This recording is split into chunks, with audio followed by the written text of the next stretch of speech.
Ganito yung paggawa ng clear retainer. So itong vacuum flask.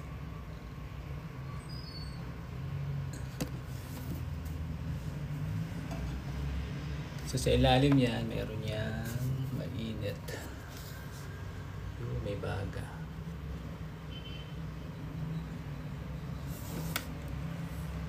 So pag lumambot na yung pag lumambot na to, pag lumambot na yan, bababa natin siya para mag-form. Nagiging ganito siya.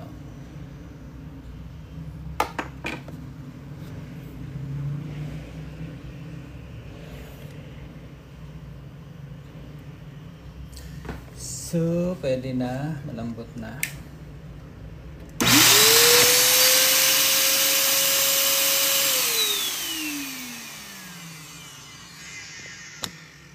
So, ito na siya.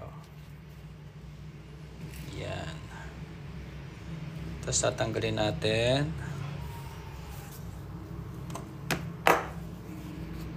Tanggalin natin siya.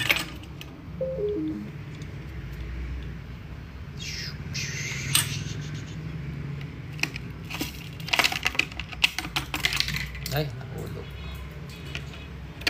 So, yun. So, yan. So, tapos ikakat yan, ipapolish. Retainer na. Okay. Ganyan paggawa ng